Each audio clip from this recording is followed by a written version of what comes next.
All right. Well, 2/3 of us. There she is. Just like a Muppet. You came into the show like a Muppet right there. That was pretty awesome.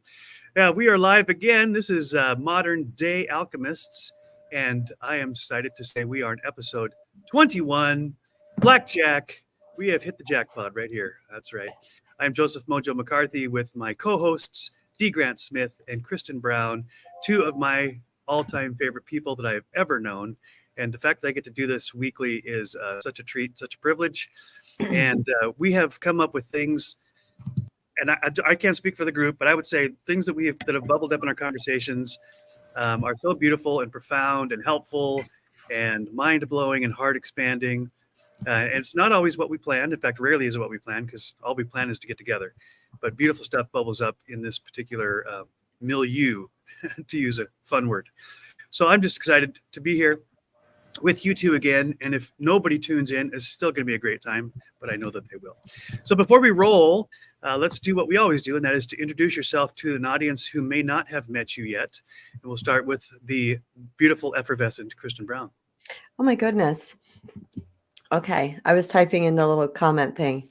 My name is Kristen Brown, and I am an author and a coach, and I help people to reclaim their personal power by resetting their energetic foundation rooted in worthiness so that they can attract and create the life and relationships of their dreams. Is that all? That's it. Tell us a little bit about the book that you released a couple months ago. You love this. The Recovering People Pleaser. The Recovering People Pleaser, a spiritual guide to reclaim your true worth and attract the love you deserve. And this book helps. This is like, actually, it's everything that I did myself to recover from people pleasing and to learn to hold my own in relationships, not to lose myself in relationships, so that I could it actually changed my energy in a completely different level. So I started to attracting new and different people to me, which is part of this conversation right now, my mighty companions. Right on. So I love this fact, and I'm not sure everybody catches it, as Kristen, that your book is written from your experience, not just from studies, not just from, things that you learned along the way or great ideas that came to you, but from real life, from hammering it out in real life. And that's what makes it so powerful. Your words are very inviting and compelling, and it's because it comes from your heart, not just from your head. And the three of us talk a lot about that mind-heart coherence, and your book is right there in that intersection. So congratulations to you, and I feel honored to be in your presence. And now let's move that on over. Likewise. D. Grant Smith, tell us about yourself for those who have never met you, sir. I just remembered to put my little thing in the thinger. All right. Put the thing in the thinger. Put the thing in the thinger. We better move on there quickly. My name is D, or D Grant. As long as you got the D in there, you're cool. I'm the growth farmer for personal development. I'm a storyteller and a coach and a speaker and somebody that just loves the hell out of highly sensitive people like myself and like some of our folks that are here. So I do a whole bunch of really fun things, and I enjoy connecting with folks and telling stories and rewriting stories to live our best lives. So that's what I'm all about. Fabulous, fabulous. So just as a point of order, D. Grant, make sure you put your comments in the comments, not in the private chat. Otherwise, no one will see them but us. All right. All good. We'll get you guys are so weird. So hold on a second. Jeez. That's all right. We're weird. No, we're the weird ones. So I've got another show that I do with a friend of mine, Dr. Lauren Michaels Harris, on StreamYard. And when I do his show, I have to put my links in the private chat so that he can put them over in the public thing. And so you guys aren't weird. It's just like I have to remember which one is which. Yeah, all good. No, we're weird. Hey, Taryn, nice to have you here. Awesome. Thank you. Taryn's here. Thanks, Whistle. She's a beautiful soul as well. Thanks for tuning in. So I want to riff just a little bit on the word weird, because this is one of my favorite words all of a sudden. Well, in the last couple of weeks, and then we'll get into the topic. But actually, Marcella on Wisdom taught me that weird, in its original form, was spelled W-Y-R-D, and it's like a Norse word. And originally, the word meant a couple things. It either just meant fate, or it meant to become. Right? It's taken on a whole new meaning, W-I-E-R-D in English, and it sounds like strange and weird and out there and funky and all that kind of stuff. But I love going back to the origin of this word weird, and that weird originally just meant to become, which that's part of all of our journey. And we're going to talk about our journey today. And so I've adopted that spelling, the WYRD, weird. And there's so much about that I just think is beautiful. In fact, today, no coincidence, but a divine synchronicity, I shared with you guys a post from Tony Robbins, and he was just talking about being human isn't being perfect. It's about experience and trial and error and loving. And he had actually built into his quote, so go out there and do your thing and be weird if you need to be. And it dawned on me that there really is no normal, right? We all think we're trying to be normal, trying to fit in, but there's no normal because each one of us are a completely unique experience. We're a unique individual. There's no way we can't be weird if it just means to become, or if it just means not normal, because there is no normal and there is no perfect for that matter either. So I love this idea of becoming weird, right? We are weird and we are becoming weird, but the weird isn't strange in that it divides us. It's actually celebrating all of our individuality. So I actually made a logo out of the word weird, which is one of my favorites, and put it in my store. I should share that post as well. So you can find me at mojo.studio. It's right underneath my name there. And there's a link tree. One of the links will go to my new merchandise store, which now has over 900 products of my own graphic designs. So please, oh, by the way, special promotion. If you buy anything between now and Thanksgiving, 20% will go to help a charity called Operation Christmas Child. Operation Christmas Child I've participated in for years. And it's from a company, an organization called Samaritan's Purse. And they put together gift boxes, ship them all around the world to children who otherwise would not get a Christmas gift. So It's a win-win. You get some cool gear and help a great cause and help some children around the world. So Taryn says, it's one of my favorite things to be called weird. How Seriously. weird is that? How weird is that? I just love it. I'm with you, Taryn. We all are. I got to say that. So I am so excited about today's topic. And for those who are tuning in, we don't have notes. We don't have bullet points. We're just riffing on this an idea that we have, a topic. And today we're talking about the hero's journey, which was made popular and popularized by Joseph Campbell. Joseph Campbell is a brilliant mind, really articulate, intelligent guy. I read his book maybe 10 years ago. And it's really interesting in my own journey. When I first read it, I was skeptical at best, because to me, it almost felt like, or it sounded like, because of my own filters, like he was tearing at the fabric of my belief systems, because he was finding all these commonalities in the great epic stories and religions of all time. And so as I was trying to protect my own belief system, I was like, well, that can't be true, because mine's the one that's the right way. Mine's the only one. How can everybody else? Or it's just all these weird things that come up. Weird. There's another weird. But when I suspended that skepticism, which is such an important thing to do, as I suspended my own skepticism, not only did I see the truth in what he was saying and the universality of what he was saying, but I saw that it wasn't just a great idea out there somewhere, but it's actually what we all go through. It's my story, it's your story, and that's what we're going to get into today.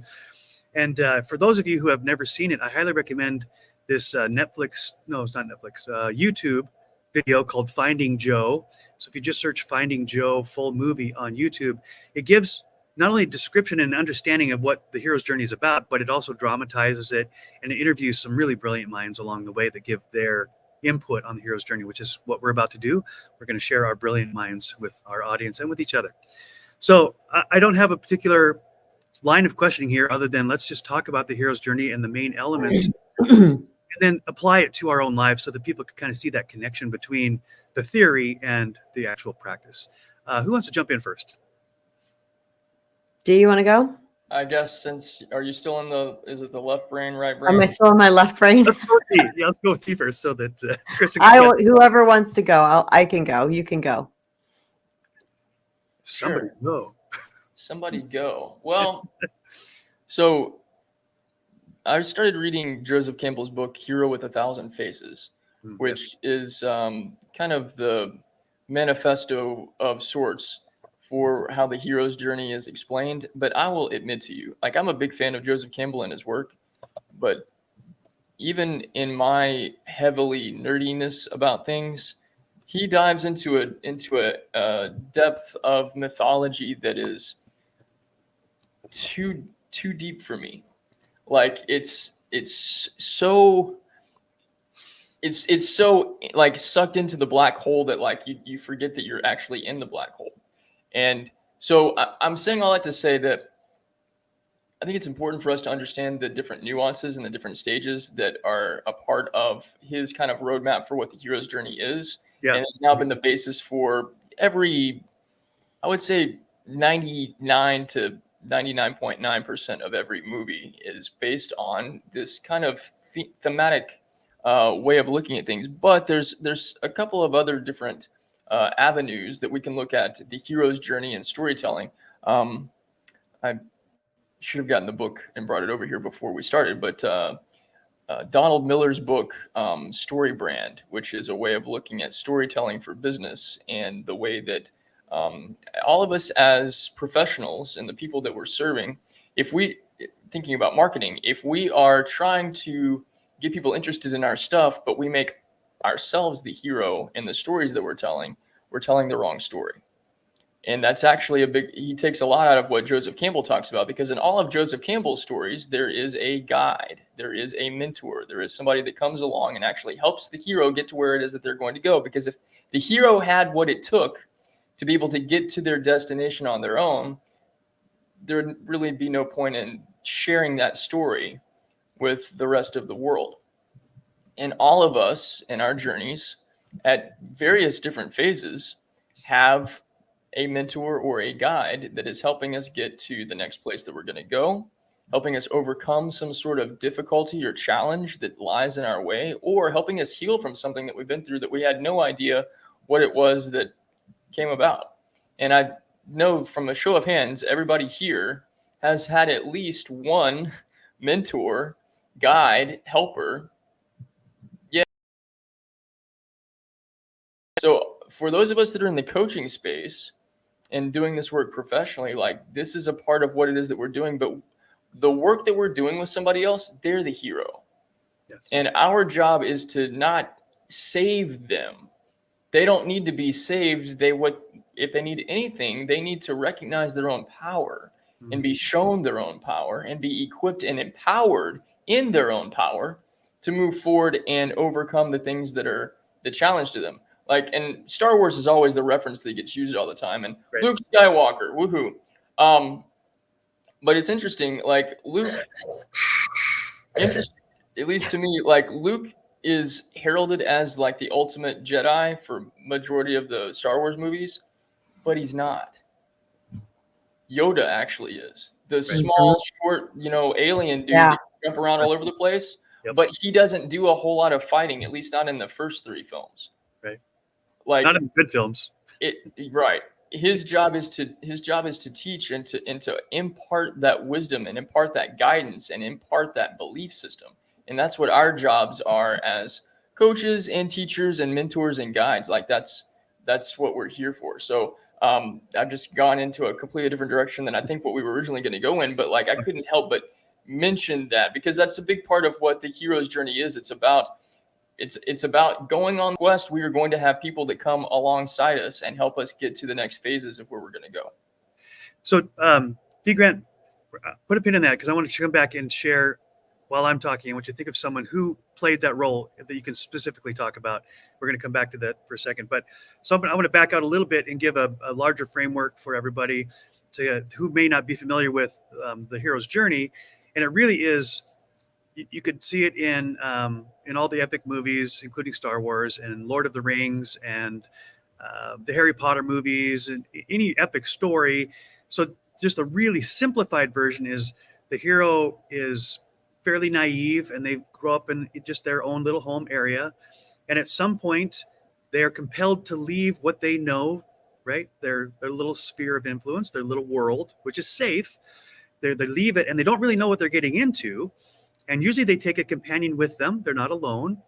And somewhere along the way, there's a guide, as D. Grant talked about, a guide or a mentor that shows up throughout the story, not to do the work for the person that's journeying, not to take the journey for them, but to just point out things to pay attention to and be aware of along the way, right? To help without enabling, which is super important. And then eventually the hero and the companion have to face the dragon, the scary monster, whatever their biggest fears are, they have to actually face them head on. And something happens in that moment, something powerful, where they realize it wasn't as scary, it wasn't as frightful, it was difficult, but it wasn't impossible. And then with the newfound knowledge that, hey, look what I've been able to do, what I've accomplished, they always end up back where they started. They go home, but now they go home transformed, and they come home with a brand new perspective about their own power and about what's possible. So suddenly now they become a mentor or a guide to the next little Padawan that needs to go on their journey. And the cycle continues. So that's really the general framework. And you can see that pattern through a lot of these great epic stories. And as D. Grant said, many of the great movie writers use this framework, and they put in different details, and sometimes they weave it a little differently, but there are milestones along the way about the transformation that's happening in the hero, the mentor, and then a companion who doesn't know any more about the journey than they do, but it's there just to say, hey, I don't know what we're in for, but let's do it together, because doing it alone really is not the way to go in the life that we have come to understand. So that gives a general framework. Kristen, jump in there. What's on your mind? Oh gosh, so much. I don't even know which way to go. There's so much here. Any way is good. Pick a way. What's that? Just pick a way, Okay. and where you go is good. Yeah. Well, this is something I was really thinking about. I'm like, well, who's my hero? And I will have to say that exactly what D. Grant was saying is that nobody came in and saved me, because that's impossible. In fact, the harder I looked, the more I realized that there was no one there that could save me. And it was really all about me. I was the only person that can do this. However, with that being said, I would say that I wouldn't say God saved me. I would say I saved me through the wisdom and connection and communication, because we know many people that choose not that path. And we're not going to say that God didn't save them, but then saved us. It's really our free will, because we all have a free will inside, which is to connect with our divinity or to connect with our ego. And that's in any given time, we're either in one space or the other. So in my journey, and still to this day, I do my best to stay in my divine self rather than my egoic self, because my divine self is how I heal and I grow. But when we talk about mentors, the first thing, I'm going to be honest, is I thought I didn't have that mentor that, people hear like my second grade teacher and my high school this. I never had that. I didn't have people coming in that were seeing me before I saw me. I did not have that experience at all. So I was thinking physically in my presence. I was like, I didn't have a mentor. But as we started speaking, I was like, oh God, yeah, I had mentors. And every mentor is on that bookshelf over here that I've read. Yes. And primarily, I would say my two greatest mentors were Eckhart Tolle and Marianne Williamson, because Eckhart Tolle taught me all about the ego, that there was this different aspect of my psyche and all the other things in presence. But then I had Marianne Williamson over here speaking about A Course in Miracles, teaching me A Course in Miracles and the concepts behind A Course in Miracles that I started to apply to my life. I have the book. It's like this thick. It's like got that those really thin pages like the Bible. Right. And I open it every once in a while. I'm like, I can't read this. It's just too much for me. So all of my course training has been by proxy through Marianne Williamson. And I've tried other course teachers and it doesn't work. So one little book can really change our life if we open our mind and our heart to receiving what it has to say. Because if we don't have an open mind and heart, we can't receive. And it's one thing to read words on a page. It's another thing to practice them. So, I would read something, and if that sounded, it felt true to me, I could feel it. I started immediately implementing it into my life. I changed my way of thinking. I did all of these things. So the whole thing about the hero's journey is, to me, the hero's journey is the whole concept that we come here whole and perfect. We fracture away from that based on the external messages we get from the world. And the hero's journey is returning back to that. And that's a very courageous journey, because we do have to step outside from the ego. We have to step outside of control. We have to step outside belief systems. We have to go up against people that want us to stay the same. Like, there's a lot of dragons that we need to slay along the way. And we do become our own hero. So I'll just leave it at that for now. Yeah. So I love the fact that you threw two things, really important things here, for those who didn't maybe pick it up, or I just want to emphasize it. One is that the mentor guide doesn't have to be a physical person, right? So in those books that you mentioned by Eckhart Tolle and Marianne Williamson, and others might have other books. Others. You can glean wisdom from the ages, from the Stoics, right? A lot of people go to Stoicism these days because Stoics, Marcus Aurelius and Epictetus and all these great guys who were thinking about this stuff way, way long time ago, happened to write it down. So now we get to glean the wisdom that they had. And they're trying to figure out how to navigate life just like we are. And they're observing nature, and they're writing down the principles that they're observing from nature to use that as their guide for living. Stoicism, by the way, is not a religion. It's just a series of practices, which is, and then you made this great point, Kristen, that ideation or inspiration without implementation is delusion. That's a quote from Robin Sharma, which you could say is identical as what the Bible says, that faith without works is dead. And then he threw in this idea of free will, right? And so I have been contemplating this. What is the relationship between a sovereign God who is overall and, omniscient and omnipotent and all these things that some people call it the universe, the source, whatever, versus my little speck of dust in the universe? I'm given this superpower called free will, choice. It's just basically choice. I have the power to choose. And so I'm not living by instinct. I'm living by response. Or as Viktor Frankl says in his amazing book about man's search for meaning, he says, in the space between stimulus and response, there's this little space between stimulus and response. And in that space is our opportunity to choose, right? And whatever we choose in that space between stimulus and response creates the world that we live in. It determines our reality. And this is profound, and it's not easy to grip the first time you listen to it. But the more I think about that, the more I contemplate it, the more I think this is that space, right in that space between the sovereign God who given me this power of free will and wants me to choose. It's not like by making a choice, I'm being rebellious, or I'm shunning God, or I'm putting my finger up and saying, I don't need you. It's actually saying, in this cosmos that I didn't create, in this body that I didn't bring to life, I have an ability, a response ability. I have the ability to respond to every stimulus in my life. And I can do it out of habit. I can do it out of negativity. I can do it out of positivity. I can do it with gratefulness. I can do it with gratitude. And all of those things, right? All those things are in play. But that little space between stimulus and response is how I become a co-creator with the one that created everything, because I'm responding to everything he's given me, he, she, they, I don't care how you describe it. And so it's this interplay, and it's profound, and I can't say that I fully grasp it, but this is how I'm understanding it to date.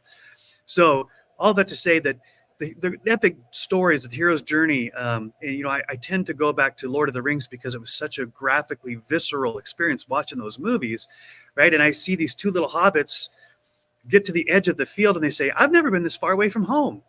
Where are you going? We're going on an adventure. And it's just all like optimism and joy. I can't wait to let's go see the world. Having no idea that the world meant beauty, but it also meant scary. It meant horses with their blowing fire out of their nose and these big ghostly things that every time you turn around, it feels like their lives are in peril.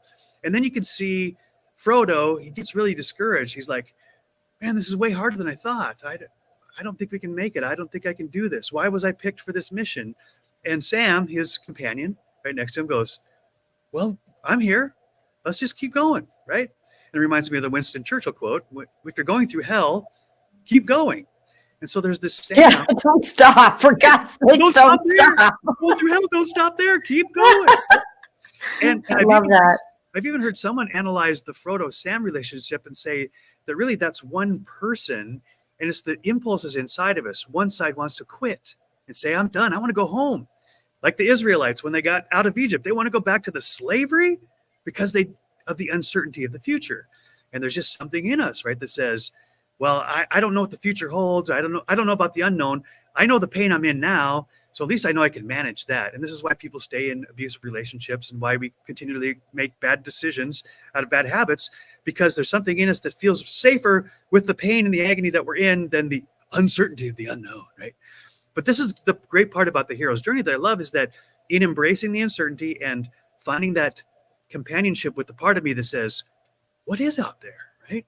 What if, part of me says, what if this turns out to be the worst thing ever and I'm going to die? That's the kind of the natural response. That's the negativity bias that the scientists talk about.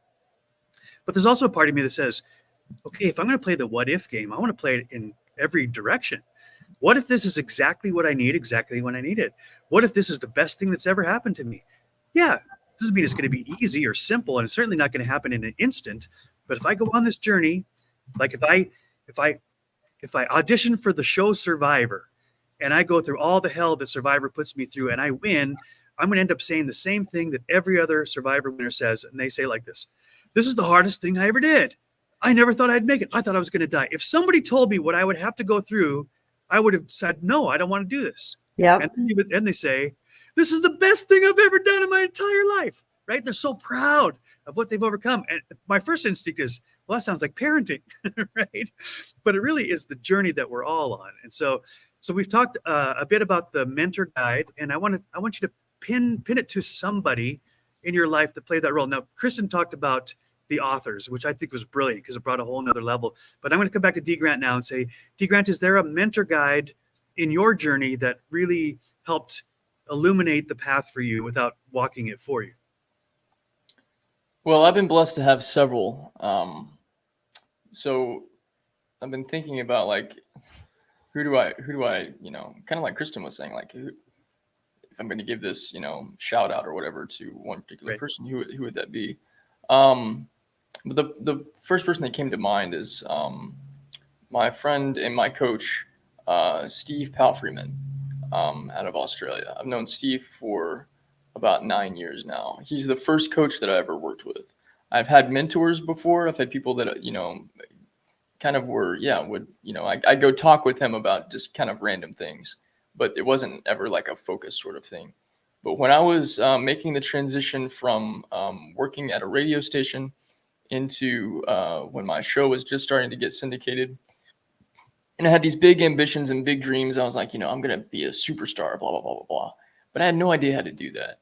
And I saw Steve on Twitter, and this was 2014. And he called himself a creativepreneur.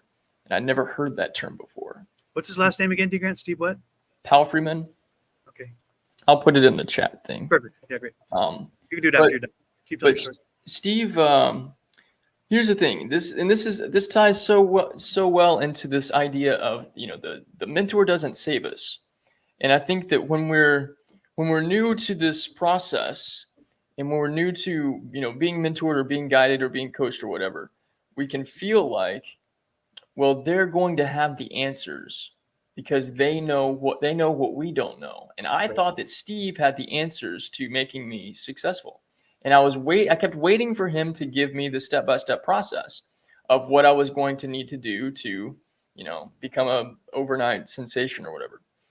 And at some point, we've been working together for about 1.5 years at that point.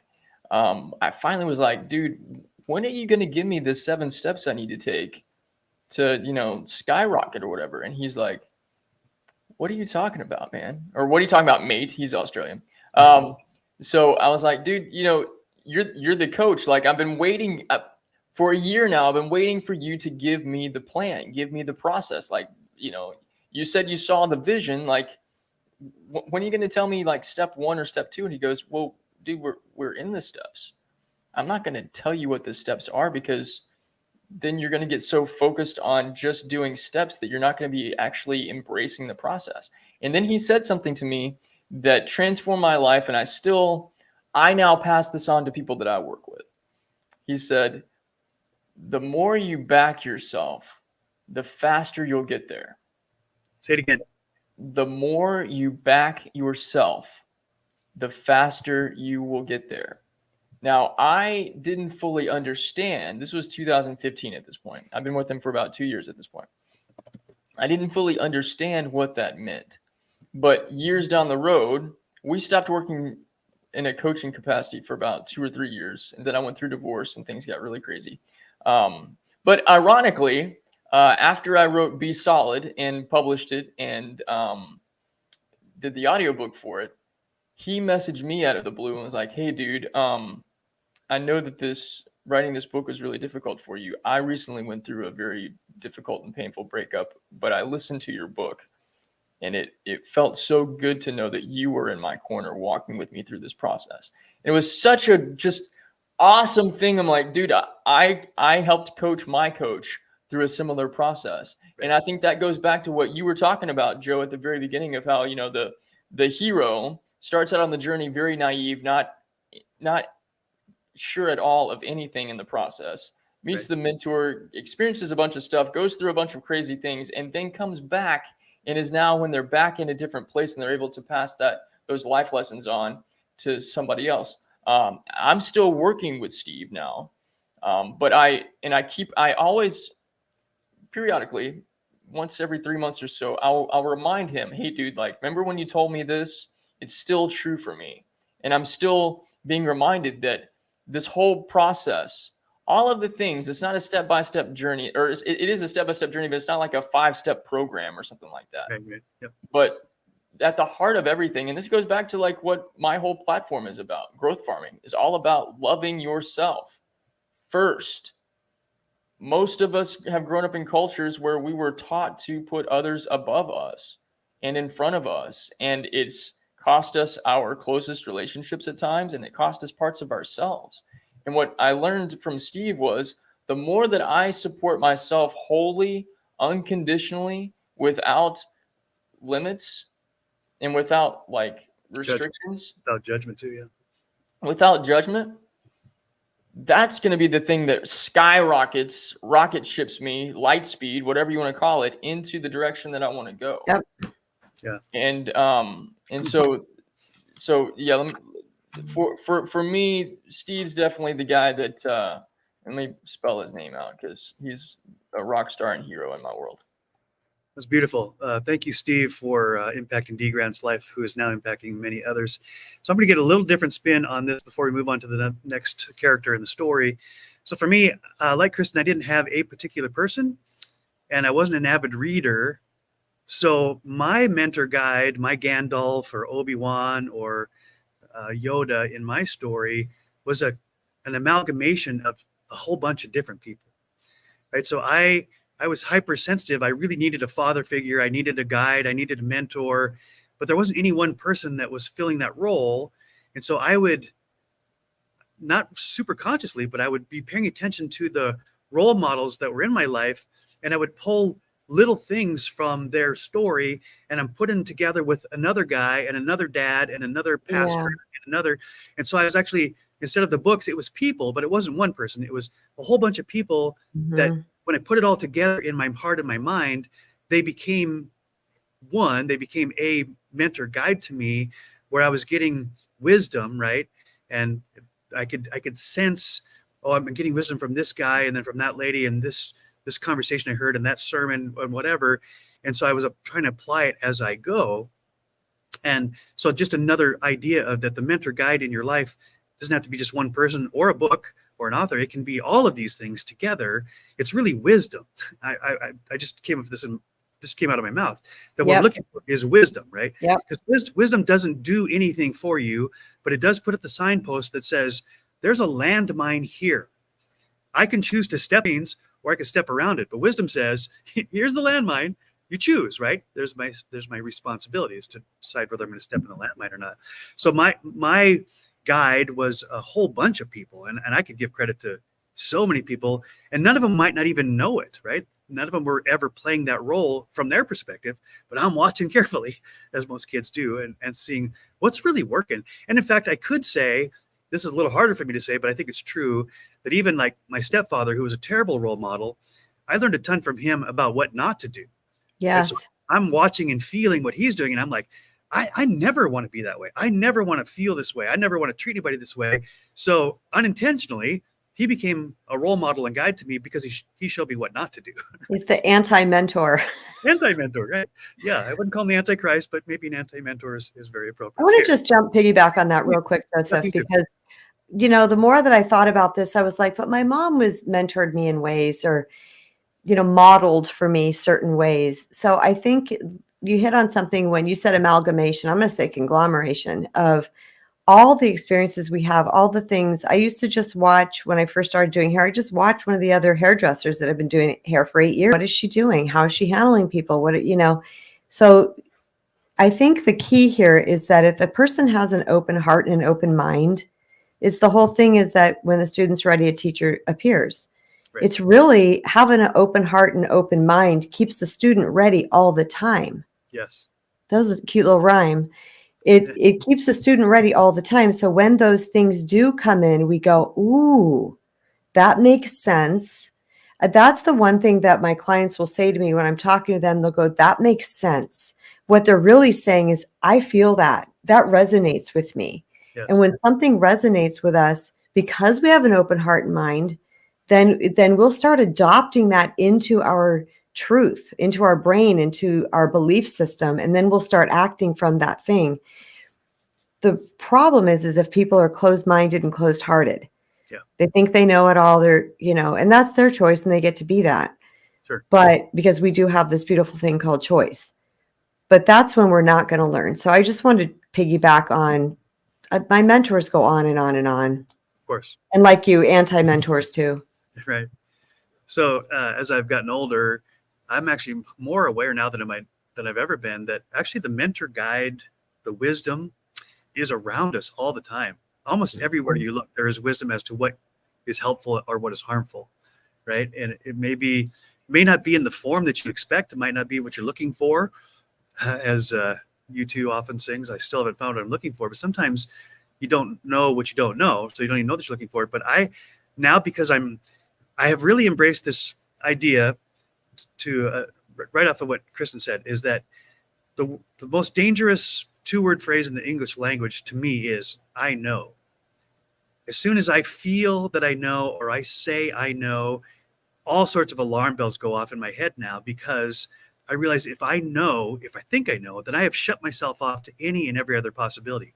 I'm shutting myself off to all of the wisdom that's available to me because I think, well, I already know this.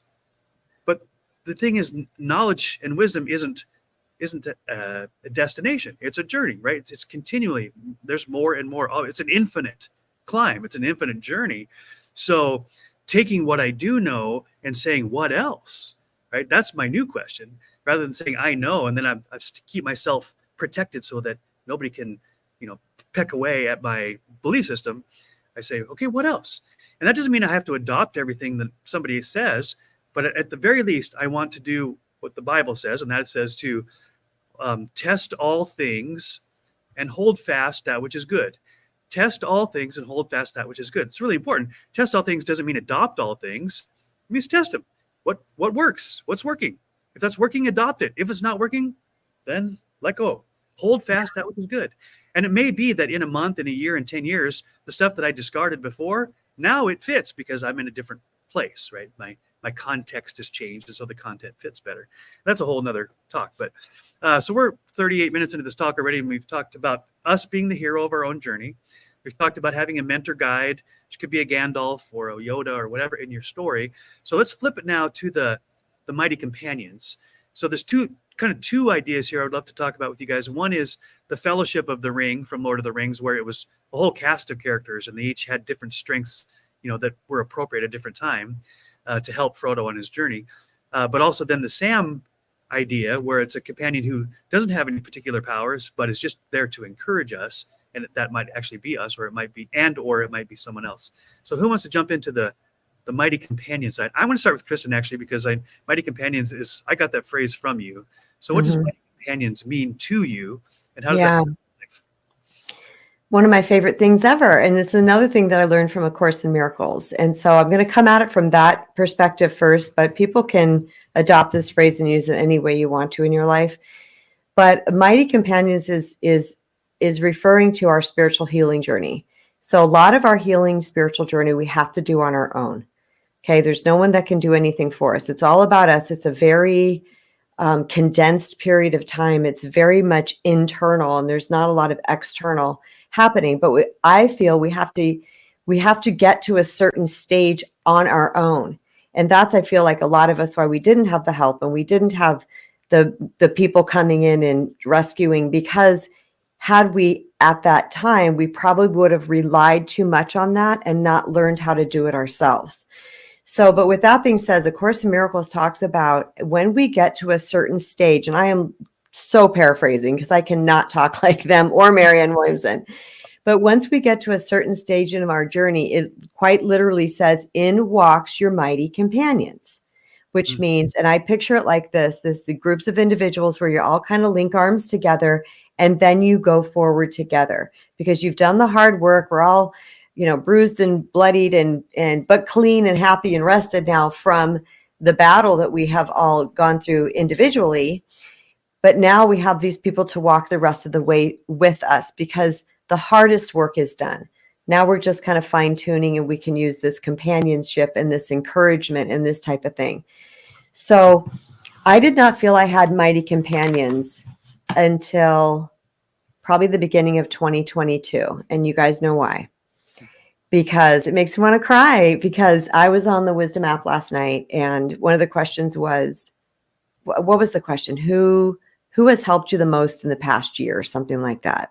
And I don't know if you guys heard my answer, but I was like, hands down, without question, the mighty companions that I found on this Wisdom app. That was my answer, because the people that I found on that app are like-minded, like-hearted people that I did not have in my life prior to Wisdom.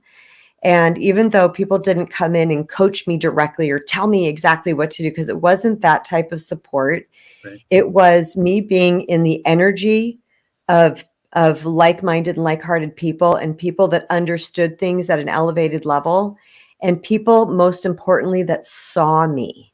Yes. Because a lot of times, tell me what you mean by that. People that saw yeah, because a lot of times in our life, people don't see us. But when all of a sudden I had these people that were like saying things to me that had never been said to me in my life before. And I was not looking for mighty companions, didn't even really know about mighty companions at this point. But as these people started, like, one by one, linking arms with me and linking, and now we've got, and you guys are two of them, you know that. We changed the title of our group text all the time to funny things. But I think it might have started out as Mighty Companions. But it's gotten bigger and bigger and bigger. And I feel like I have this, it's very strange for me, because this bubble love around me is not in Phoenix with me. It's in Las Vegas. It's in Anaheim. It's in wherever D is, right smack in the middle of Texas. Abilene or somewhere like that. Yeah, it's in New York. It's like they're all over the place. But I feel like I have this bubble around me now that I never felt like I had before. And at any point I can go, D, I need you. Joe, I need you. Daryl, I need you. Lois, I need you, and you guys would like, what do you need, Kristen? I'm there. I mean, I really, truly feel like that. And I did not have that with a lot of my physical friends. So to me, Mighty Companions I'll sum it up here, it's just the people that come in once you've done the hardest work of your life, and you've gotten to I don't even like the word hard, you guys. I'm just going to use the most impactful work of your life. Okay. The most important work of our life, maybe. Yes. That I'm speaking from my heart. So I'm not trying to have perfect wording here. So people are going to have to read between the lines. It's just it's that once we've gotten through that big, tough stuff, then our group comes in and they're there to we can all go the rest of the way together. Mm. So before I hand this off to D. Grant, the picture in my mind was Captain America standing on the bridge going, "Avengers, assemble!" And then from the four corners of the world, they respond, right? There you go. That's it. They don't even know what the battle is. They just know it's time to be together, and what's the battle we're going to face, and whose is it, right? So maybe I love that. The Hulk's going through something, or the Black Widow or whatever, and they just say, "Hey, I'm part of this team, so you call my name, I'm going to show up, and then you tell me what can I do? How can I help?" And that's Avengers Assemble. Okay, D, let me hand that off to you. I know you love those Avengers movies too, like I do. That's a great analogy, man. I think what Kristen said is spot on. I went through a period, and I've told you guys this story. 2017 was a really hard year for me when divorce happened and all that stuff. And I had a small group of people that I could lean on. And I wrote about that in my Be Solid book. I called it my strong circle. Like those were the people that were just around me. And I built a whole like framework methodology around that. But then fast forward in time about 2.5, 3 years or so. Actually, that's not true. Fast forward in time about 4 years. It started probably in 2022. I started going through some difficult stuff again, and those same people that I had previously, we had lost touch with each other. One of my closest friends moved to Ireland, and I haven't seen him in person in several years, and we don't really talk as much as at all like we used to. Yes, Blissful, I'm going to name you in just a moment. Sorry. What's happened over the last couple of years, though, is just what Kristen said. Like, I had to do the hard heart work. I'm going to call it hard because that's what it was for me. To be more self-reliant and to be more self-actualized and to not lean on people so much. When I was going through divorce, I was leaning on those people like all the time, and like every day almost I was on the phone with somebody, and it was like I kind of like became somewhat dependent upon these people around me because I felt so broken. And for my story, and I think this happens for a lot of us, like God is moving us through a place of being so dependent upon other people. For me, very codependent, and breaking free from a codependent relationship romantically to not enter into codependent relationships with friends and other people, but to really be able to stand on my own feet, trust myself. Going back to that thing that Steve said to me of the more you back yourself, the faster you'll get there. That's true in everything. And I had to learn how to back myself in my life and in my personage. And then what's happened just over the past year is I've got you two guys as my soul siblings, and I've got a couple of other just really close friends, but I keep saying Blissful. I'm talking about Taryn. So her nickname for me, or my nickname for her, is Blissful and Ripple, and she is my closest friend. She's my bestest friend. We have connected and just like bonded through the craziness that has been 2023 in both of our lives in different ways. And having somebody and having like this small group of people that like we are not present in each other. Joe talks about this all the time. Most of the people that I'm closest with, I have not met or been in person with at any point in my actual human space-time adventure yet. Right. That's going to change, but that doesn't freaking matter. Right. Like the face-to-face human interaction is not a pre-qualification that determines whether or not I have soul siblings and soul partners in this human journey of being able to go through life together and experience life together and know that like no matter what, there's unconditional love and support and safety and space. Like there's people that I have felt like I was really close with that I knew on a person-to-person level because we spent a lot of face-to-face time together and had zillions of conversations. But when the shit hit the fan, where the fuck were they? Not around here. That's right. Duck and cover. And when I reached out and was like, "Hey, I actually need you to help me out now." "Oh, sorry, I've got other things going on." Like I have not. I don't experience that from my mighty companions. Right. I experienced that from other people, and so this for me, this is a big litmus test of. Because by the way, homeboys and girls, D Grant's going big places. 100%. Official announcement. I'm going big places. Absolutely. Guess who I am bringing alongside me and sharing all of my glory with? the people that have actually been with me through the fire. Yeah. I don't care how long you've known me, and I don't care how close you think we are. If you haven't gone with me through the fire, you're not getting a part of the blessing. I hate to say it, but that's the way it is. Yep. Well, so there's two ways for me to interpret that, D. It's so true, but it's not just that you aren't bringing them with you; it's that they're not coming, right? There's two sides of this coin. The people have chosen to not be with you through the fire, so they haven't been refined. You have gone through a fire and have burned away the dross and the impurities, which is what a refinery does, right? But when they felt the heat and they backed out because they didn't want to go through the fire, unfortunately, they did not get purified by that same fire. So whether you choose to leave them behind or not, they have chosen to stay behind. Yeah, and this isn't, I want to be very clear. I'm not operating out of bitterness here. No, I love everybody. Ho'oponopono is part of my daily prayer life. I don't want to carry any anger or resentment or anything towards anybody, but this is a boundary thing for me.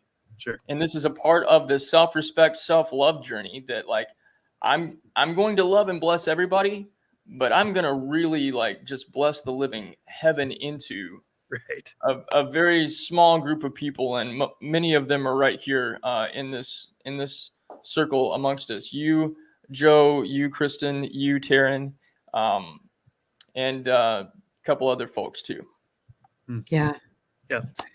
That's Very well said, D. It's not an either or, it's a both and. So there is the connection that you have with those who have gone through the fire with you. Your Sams, if you're the Frodo in the story, there's nobody can ever be as close to you as that Sam who, I mean, I can't tell you how many times, as you guys know, I traveled extensively. I've been to 30 countries, 50 states, and I'll come back from an epic adventure and people say, how was it? And I get about 2 sentences in and they gloss over and then they start looking at their watch and their phone. Oh, yes. They're like, oh, that's great. They don't really want to know and it's not because they don't love me and they don't support me. It's because they can't relate. That sounds great. And really what they wanted me to say was, oh, it was good. It was fine. And I learned the hard way. Stop trying to tell all my stories because people are like, that's nice, Joe. You just keep it to yourself. And I took it personally at first before I understood the 5 agreements. But now what I understand is when we go through our journey, it's only those who have gone through the fires, either themselves on their own journey or worked our companion through the fires with us, that we don't have to tell them the story because they lived the story. They've lived their own. They know what it means to walk through that fire. They've been refined. And so now there's just a knowing, right? As Kristen says, we lock arms and not like, so what have you been through? And have you been through? It's just like, we just know we've all been through it. And we're continuing to go through it. It's not like it's over. And then we start looking for who needs our help, right? Who needs someone to point the way because we have learned something along the way as we go from student to teacher. But this is not an either or. I think it's rarely an either or. It's a both and. And so I like to say in my own journey, I am both the Padawan and I'm the Obi-Wan at the same time. I'm the Padawan because someone's teaching me, or maybe a ton of people are teaching me things to do and not to do. And I'm the Obi-Wan because someone's watching me. And it might be my kids, right? What's Dad doing? And hopefully they're learning what to do and what not to do from my choices. In either way, they can learn. And that's what wisdom's about. It's seeing the knowledge and then applying it to my life. And when I do it wrong, course correct. Quit doing the same old thing, expecting something different, because that's insanity. So we're down to just 7 minutes, and I would like to turn the conversation towards the audience and just give each of you a chance to say, hey, I am both a Padawan and I'm an Obi-Wan, but in my Obi-Wan shoes, for the Padawans out there, here's what I have learned. Here's what I would want to share to help you with your journey. So someone take over the mic at that point. Joseph, you're assuming I know what a Padawan is. What the hell? Sorry. In Star Wars. It's a Padawan. I'm like, it's an apprentice. The Padawan is the Jedi in training. Jedi in training, right? So okay. Well, I only watched the first 3 or 4. I didn't like any of those other ones. No. Well, you could say Luke was a Padawan when he started because he didn't know anything. So he's getting trained by Obi-Wan. So the Padawan is the student. Okay, so what's the question? So imagine now you're speaking to our audience, whoever that is, and maybe just pick one person who is just tiptoeing into the journey of spiritual healing and discovery, and it seems freaking scary. They've never been outside the Shire before, and you're the Gandalf character, and you're saying, hey, it's not going to be easy, but it's certainly worth it. So from your own perspective, what do you say to the student that's like, okay, I can't live in my little bubble forever, but the outside the bubble looks scary. Take it from there. We can give words to that, but that's really a person's choice, because the pain of staying the same has to outweigh the fear of change. Well, So that's exactly what I was saying. I mean, you just answered the question, even though you didn't know you were. yeah, Say that exactly. the pain of staying the same has to outweigh the fear of change. Yeah, because as human beings, we want to stay, we want to stay exactly. We don't want anything to change. We want everything to stay just like it is, because it makes us feel safe. What I would say to anybody who's just embarking at all on a journey is, again, open mind, open heart. But most importantly, no one, including me, if I'm talking to someone, I'm not your guru. No one is your guru. You are your guru. And everything that you need to know is your connection to the universal intelligence. That's the streamline. Now, sometimes it's going to come out of D. Grant's mouth, or Mojo's mouth, or Taryn's mouth, or whoever's mouth. But we'll recognize it just because universal intelligence is using somebody else as the conduit. Right. Okay. Ooh, so good. The key is to really learn to trust yourself. It's pulling back all that energy back from making other people your authority. We must make ourselves our authority, because we have truth detectors and lie detectors built into us. Right. And to me, I would say to somebody who's on that journey, number one, first and foremost, calm your nervous system. Calm your nervous system. Take care of your inner world. Get yourself in a peaceful place so that you will be able to readily see if there's a mess. You can't see the sign. You can't see the warning. It's too much stuff happening. I often use this analogy with people that are fighting with partners or their spouses or someone. If you look at one person's behavior, their attachment to ego, it looks like that. Okay, they're coming at you.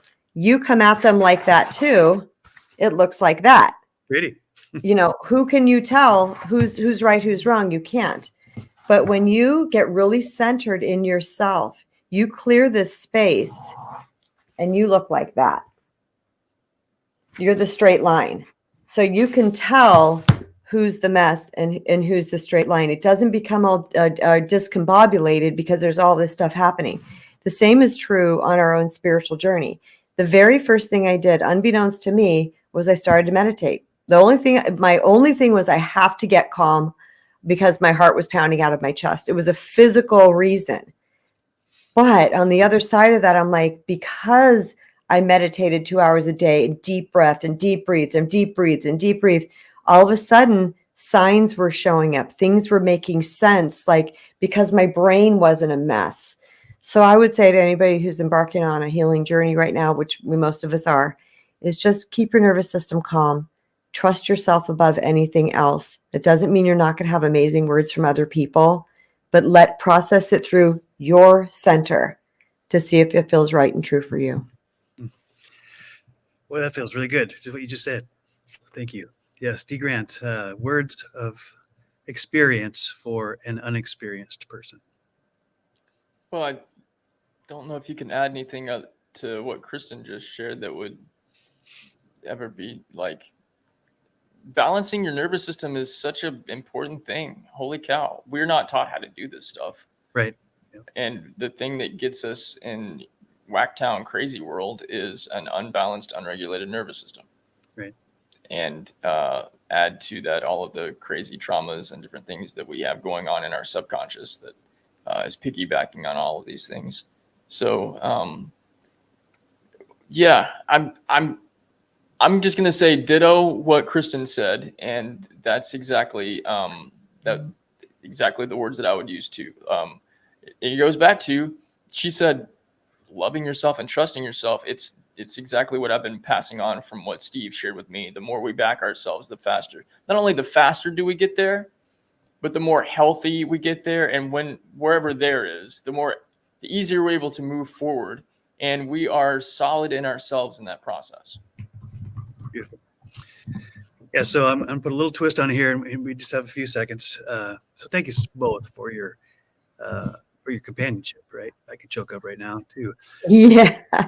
So good. And I haven't had friends that I can talk about these type of things at this depth and this frequency. I've had people who have played those roles and come and gone, as D. Grant says, might have been close at one time, and now they no longer are. But the consistency of our trio here, that we are in touch with each other regularly and touching base regularly, is priceless to me. But I do want to put a slight twist on the very end here, and that is what causes a hobbit to leave the Shire. The Shire is beautiful, and it's lovely, and it's easy, and it's fun, and it's comfortable, it's happy, right? Why leave the Shire? Why would Luke Skywalker leave the planet, right? He wasn't living in the Shire. His planet actually sucked, so I could probably understand that. But there's got to be a compelling reason why we even go on the journey. And oftentimes it's either pain. We're in so much pain that suddenly the idea of staying in the pain I'm in is outweighed by whatever my fears are of stepping into the unknown. Mm-hmm. It has to be a tipping point where the pain I'm in, it's too much to bear, and I would rather step into the unknown, which is scary, than stay where I am. That's one of the tipping points. But the other is this great mission. Princess Leia, she comes out of the little robot and says, "Save me! You're the only one that could save me." And Luke Skywalker's like, "Wow, okay, I got a reason, right? I don't have to sit on this dusty planet and farm the rest of my life. I can save the princess, right?" So I've got a compelling why, a mission. I'm on a mission, and I've heard it from so many people, so many gurus, that if you don't have a compelling why, if you don't have a purpose, a mission, or you're not in so much pain that you can't stay where you are, then all of these are going to be like, "Oh, I'll go out the Shire, and when I open the gate, I'll look around, and then I'm going to close the gate and come on back in, because I don't really have. I'm comfortable, right?" So there is a purpose in suffering. Suffering may push us out of our comfort zone, and then we discover who we truly are, which actually isn't out there. It's in here, but it's in the out there that we find what's in here. That's part of the hero's journey. You go out there and you do all the things to find out that the gold and the silver and the platinum that you're looking for was right here all along. Yeah. Yeah. Which is the modern day. We're the modern day alchemists based on the Paul Coelho. I can't say his name. Paulo Coelho. No one can. Right. And what's the name of that book, D. Grant? The Alchemist. The Alchemist, right? And the Alchemist. So the same story. This little goat farmer, shepherd, whatever. He goes on a grand adventure because he wants to see the world, and he wants to do the adventures, and he wants to win the love of the girl. All these compelling whys, and he goes through all these crazy stuff. And then he comes at the very end of the story. He comes back to the tree that's in the center of his hometown, and that's where the treasure was. The tree in the center of us is where the treasure is. So it's not about going to getting things and then it's going to be fulfilling. It's about finding the gold and the silver and the value that's in here. My last little point is, I've shared this before, Mastin Kipp, who talks a lot about calming your nervous system. If you want to know how to calm your nervous system, go to Mastin Kipp. He's brilliant on that. And he's gone through it himself, right? So he's talking from experience. But Mastin Kipp now mentors and coaches some of the most elite of the elite in the world, people that have accomplished things and they're at the mountaintop, and they've attained everything you could ever imagine. And he said, the amount of people in the world that have gotten that level of achievement and success is a really small percentage of the world's population. And he said, in that little teeny percentage of the world's population, there's only a handful that behind closed doors off the record would say that they're happy. Most of them say, "This sucks, right? I hate my life. I got everything I could ever dream of, and everybody does anything that I would ask them to do at any moment, and I'm miserable." So Mastin Kipp, he started going over his notes, trying to see, is there any common thread of that teeny portion of the tiny percentage that say, "I love my life. I'm happy. This is the best thing ever. I wouldn't change a thing." And there was only one thing they had in common. And it was that they gave the credit away. They didn't take credit for any of it. They said in their own words, "There's no way I could have got here on my own. I couldn't have got, I wouldn't have been born by myself because it took at least 2 people to get me into the world. I couldn't survive alone as a baby, right? Because we're, as humans, if someone isn't taking care of us for the first many years of our life, we're going to die. And that's physically. But the truth is, in many ways, every teacher and guru and psychologist will tell you, you can't survive alone spiritually and emotionally. We're not built to be solo animals. We're not Lone Rangers, right? And unfortunately, the Lone Ranger was a hero. And some of us bought into that idea that, oh yeah, I'm going to be John Wayne and I'm going to be the Lone Ranger and I'm going to be Steve McQueen. I don't need anybody. I'm just tough. I'm the bullet. I'm bulletproof. But that's not how it works. That's not how real life works. Emotionally and spiritually, we need each other. So I'm not the elite of anything at this point, and I don't have all this stuff, but I can take Mastin Kipp's word for it to say that the key to happiness isn't accomplishing or gathering or anything. It is the fact that I did it with somebody else and I gave them the credit and we did it together, right? And he said it wasn't people who said they didn't take any credit. They did the work. They worked hard all along the way, but they recognized all along the way that they never got there alone. It took people from the janitor to the CEOs and everybody in between all working together for them to be promoted and succeed. And so those are our mighty companions. And we play those roles. So we are not just a hero or just a guide or just a companion. We are all of these things to different people in our story. We are our own hero. And the last thing, I always have one more last thing.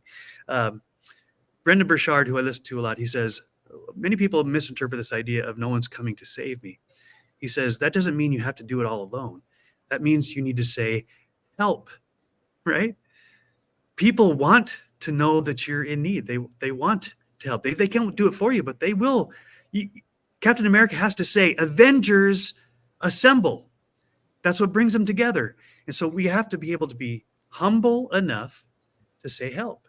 And I've heard Kristen's story a lot. I've heard Dee Grant's story a lot. I know my own story that at the bottom of the barrel, when I feel like I'm going to die, my prayer life came down to one word, help. And the rescuers came. And part of it was spiritual. It was God himself. And part of it was all the mentors and guides and companions that God brought into my life through books and through people and through on and on, everything we've talked about, right? So don't be afraid. Don't be so prideful that you can't say help, because actually help is what we all need. And it's what we can all give. All right. I'm over time. I'm so excited about this particular talk. Thank you so much. So good. Put us all 3 side by side here. So on behalf of Dee Grant Smith and Kristen Brown, and arms. Come on, Dee. You can't see your arms. And I just want to say to you and to us all, Avengers, assemble! Woo! Love you guys. Bye for now.